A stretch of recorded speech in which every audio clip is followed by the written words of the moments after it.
जय माता दी। अल्टीमेट ज्ञान आपका हार्दिक स्वागत करता है। दोस्तों, जब किसी व्यक्ति को मंजिल प्राप्त करना होता है तो उस मंजिल का केवल वह लक्ष्य है और चलने वाला, मंजिल पर पहुंचने वाला वह व्यक्ति है।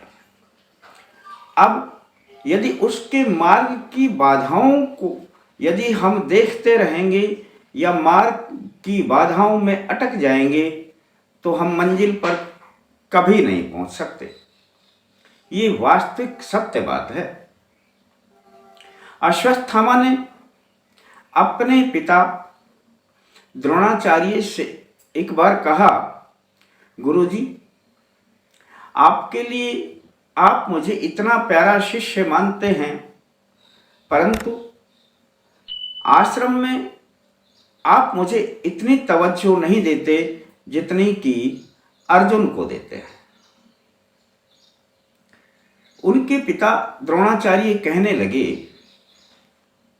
बेटे, बात ऐसी है कि तुम मेरे घर के आंगन में सबसे प्रिय हो, लेकिन जब आश्रम की बात आती है तो वहां पर योग्यता की बात आ जाती है और जो सबसे निपुण होता है वही मेरा सबसे प्रिय भी होता है और मैं उन्हीं का सबसे अधिक आदर भी करता हूं। तब अश्वत्थामा कहने लगे, गुरुजी, फिर आप इसको जानेंगे कैसे? इसके लिए आपने कभी कोई परीक्षा भी नहीं रखी कि आपने कोई परीक्षा रखी हो और उसमें आपको पता चले कि वह सबसे योग्य है। तब द्रोणाचार्य ने कहा कि ठीक है, कल ही हम इसकी परीक्षा भी रख देते हैं। एक वृक्ष पर एक चिड़िया नुमा पुतले को लगा दिया गया, धागे से लटका दिया गया और सभी शिष्यों को बुला लिया गया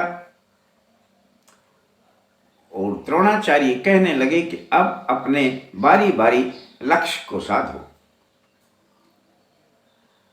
जितने भी शिष्य थे सभी बारी बारी आए और अपना धनुष को जैसे ही वे चढ़ाते तभी द्रोणाचार्य बोल पड़ते, क्या दिखाई दे रहा है? वे कहते, हमें वृक्ष दिख रहा है, वृक्ष की टहनियां पत्ते दिख रहे हैं, हमें वह पक्षी दिख रहा है। सभी का एक ही जवाब होता, लेकिन द्रोणाचार्य उनके अपना धनुष चलाने से पहले ही बोल देते कि ठीक है, आप अपने स्थान पे बैठ जाए। अब जब अर्जुन का नंबर आता है तो अर्जुन से पूछते हैं किस चिड़िया पर लक्ष्य लगाना है। अब आपको क्या दिखाई दे रहा है? अपना धनुष लें और निशाना लगाएं। जैसे ही वे निशाने के लिए अपने धनुष को साधते हैं तो द्रोणाचार्य ने फिर पूछ लिया कि तुम्हें क्या दिखाई दे रहा है? तब अर्जुन कहने लगे, गुरुजी, मेरे को केवल चिड़िया दिखाई दे रही है। द्रोणाचार्य कहने लगे, बिल्कुल ठीक है, अब आपको चिड़िया की आंख पर निशाना लगाना है। अब निशाना फिर से लगाओ। तब अर्जुन से पूछा गया कि अब तुम्हें क्या दिखाई दे रहा है? तब अर्जुन कहने लगे कि मुझे केवल चिड़िया की आंख दिखाई दे रही है। तीर को छोड़ो। जैसे ही तीर छोड़ा गया, चिड़िया की आंख को भेद गया। ये था लक्ष्य। जब लक्ष्य और स्वयं से बीच की दूरी में आने वाले विघ्न हट जाते हैं तो समझ लेना आपका निशाना सही जगह पर लगेगा ही लगेगा। इसे कोई रोक नहीं पाएगा। दोस्तों, ठीक इसी प्रकार से हमारा जीवन है। हमारे जीवन में केवल मैं हूं और मेरा परमेश्वर है। इसके अलावा जो भी आपको दुनिया दिखाई देती है, चाहे कितने भी नाते हों, प्रिय से प्रिय और शत्रु से शत्रु, वे सब नाते कोई भी मायना नहीं रखते हैं। आप केवल अपने आप को परमेश्वर से तब मिल सकते हैं जब आपके बीच में कोई भी अवरोध ना हो, और जब आपका एक लक्ष्य है कि परमेश्वर को प्राप्त करना, और ये हर व्यक्ति का उद्देश्य होता है परम शांति को पाना, परम आनंद को पाना। लेकिन बीच में आने वाले जितनी भी बाधाएं हैं, जिन्हें हम शत्रु कहें, अब जब ये बाधाएं आती हैं तो हमारा ध्यान इधर चला गया तो हम अपने लक्ष्य पर कभी नहीं पहुंचेंगे, यानी अपने आनंद पर कभी नहीं पहुंचेंगे। अब जैसा कि मैंने वीडियो में बताया, इस जल को पिए, हजारों शत्रु भी हों तब भी आपके रास्ते से हट जाएंगे, तिरोहित हो जाएंगे, नजर नहीं आएंगे, आएंगे ही नहीं, रास्ते में ही नहीं आएंगे। आप सोच रहे होंगे कि ऐसा कैसे हो सकता है।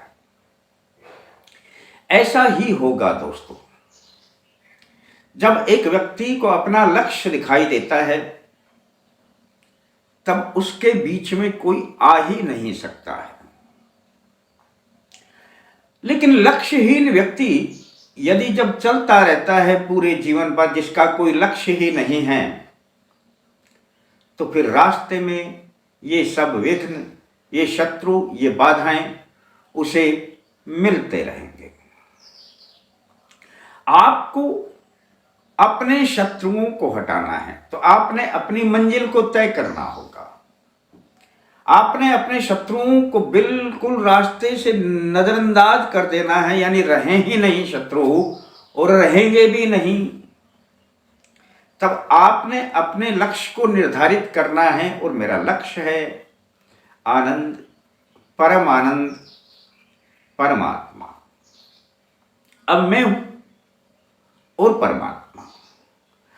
अब इन दोनों के बीच में आपको चलना है, तो कोई चीज बीच में नहीं आएगी, बाधक बनेगी ही नहीं यदि आप इस प्रयोग को कर लेंगे। और प्रयोग भी बड़ा साधारण हुआ करता है। जल में होता है इतना शक्ति कि आपकी बोले हुए शब्दों को ही नहीं, ध्वनि को ही नहीं, तरंगों को ही नहीं, विचारों को भी कैच कर लेता है। जल में ऐसा गुण पाया जाता है। और इसी जल की मैं बात कर रहा हूं कि एक गिलास जल पिए, आपके रास्ते से हजारों शत्रु भी होंगे तो हट जाएंगे। लेकिन इस जल में आपने शक्ति प्रदान कैसे करनी है? बस जल में शक्ति प्रदान करने का एक छोटा सा रास्ता बताऊंगा, और आप उसी रास्ते से अपने हजारों शत्रुओं को अपने रास्ते से हटा सकते हैं। आप हैं, ये शरीर ये केवल दिखावटी है। आप वास्तव में क्या है? आपके अंदर जो आत्मा है वही वास्तव में आप हैं। इस आत्मा ने जब शरीर धारण कर लिया तब आप दिखाई देने लग गए। अब वास्तव में जो है, जिसे हम शाश्वत मानते हैं, जो कभी नष्ट नहीं होती, वो है आत्मा। और आत्मा का दूसरा मिलन है परमात्मा, यानी आत्मा की मंजिल है परमात्मा। और यदि हम इन दो बातों को ही ध्यान में रखते हैं तो समझ लेना हमारे बीच में कोई शत्रु आएंगे ही नहीं, क्योंकि हमारे बीच में फिर कोई रहेगा ही नहीं। केवल मैं हूँगा, मेरी आत्मा होगी और मेरे परमात्मा होंगे, मेरी मंजिल होगी। आप जब भी पानी पिए, दिन में 1 बार 2 बार, तो कम से कम इस प्रयोग को अवश्य कर लें। हर बार ना कर सकते ना सही, लेकिन 1 या 2 बार जब आपको याद रहे तब पानी का गिलास हाथ में लें और आपने 5 बार बोलना है, ओम श्री आत्मने नमः, ओम श्री आत्मने नमः, ओम श्री आत्मने नमः। ऐसा आपने 5 बार बोलना है। अब ये ध्यान रहे कि जब भी आप 1 बार, पहली बार ओम श्री आत्मने नमः बोलेंगे, तभी आपने 1 फूंक उस गिलास के जल में लगा देनी है। ओम श्री आत्मने नमः, ओम श्री आत्मने नमः। 5 बार बोलेंगे तो 5 बार उस जल में फूंक लगाएंगे। आपकी आत्मा की अब जो जहां से आपकी मंजिल है, जो यात्रा है, आपने आत्मा को नमस्कार किया है अपने को, यहां से आपकी मंजिल प्रारंभ होगी और यह इस जल में समाहित हो गई है। दोस्तों, यह छोटी बात नहीं है, जल ने इसको कैच कर लिया है। अब आपकी मंजिल है परमात्मा और आपने अब 5 बार बोलना है, ओम श्री परमात्मने नमः, ओम श्री परमात्मने नमः। और हर बार जब बोलेंगे आपने इस पानी के गिलास में इसी प्रकार से फूंक लगानी है। ओम श्री परमात्मने नमः, ओम श्री परमात्मने नमः। हाथ में गिलास है, आपको दिखाई नहीं दे रहा होगा, मेरे पास है। आप 5 बार फूंक लगाएं और जब आप इस प्रयोग को करेंगे दिन में 1 बार या 2 बार और इस जल को पिएंगे, तो समझ लेना दोस्तों, तब आपकी मंजिल निर्धारित हो जाएगी और आप भी निर्धारित हो जाएंगे कि मैं आत्मा हूं। जब मैं आत्मा हूं तो मैं सर्वश्रेष्ठ हूं, मैं किसी से कम हूं ही नहीं और मैं अजर हूं, अमर हूं। मेरा ना कोई छेदन कर सकता है, ना कोई भेदन कर सकता है, मेरे रास्ते में कोई नहीं आ सकता है, मैं स्वच्छंद हूं। और ये मंजिल अब आत्मा रूपी तो अपने शरीर धारण कर रखा है, अब ये परमात्मा की ओर बढ़ना शुरू हो जाएगा, तो परम आनंद को प्राप्त करेगा। अब रास्ते में कोई आएगा ही नहीं, कोई शत्रु ही नहीं आएंगे। आप इस प्रयोग को एक बार यदि चालू कर देंगे ना, तो आपको किसी भी प्रकार के कोई प्रयोग करने की जरूरत नहीं पड़ेगी। आपके शत्रु हजारों क्या लाखों में बन जाएं, आपके पास वह शक्ति आने लग जाएंगी, वह घेरा बना देगी आपके चारों ओर के आपको कुछ दिखाई ही नहीं देगा, शत्रु ही दिखाई नहीं देंगे, बाधाएं दिखाई नहीं देंगी, संकट दिखाई नहीं देगा। आप हैं और परमात्मा है। कितने दिन करें अब पूछने की जरूरत नहीं, अच्छा लगे तब तक करते रहें, आपका कुछ नहीं जाता है। मेरे रास्ते छोटे छोटे आपको मिलते रहेंगे, रास्ते छोटे भले ही हों, लेकिन जब करेंगे तो हतप्रभ रह जाएंगे। दोस्तों, कर लेना। हाँ, वीडियो देख करके एक तरफ कर दिया, चलो फिर देखेंगे, तो फिर देखने में समय निकल जाएगा। आज का समय निकल गया तो कल कभी नहीं आता है और कल किसी ने देखा भी नहीं है, आएगा भी नहीं। जीवन में जो आएगा वो आज ही आएगा। इस प्रयोग को जब आप देखते हैं तो इसे कल से करने की जरूरत नहीं है, इसे जब ये वीडियो मिले तभी से इस प्रयोग को करना शुरू कर दें। आप देखेंगे सेकंड के हिसाब से शत्रु खत्म होंगे। अच्छा लगता है तो बता देना किसी को। आपके लिए सिर्फ इतना ही, आप अपने लाइफ का ध्यान रखना। शेष फिर मिलते हैं दोस्तों नए अंक के साथ, तब तक के लिए जय माता दी।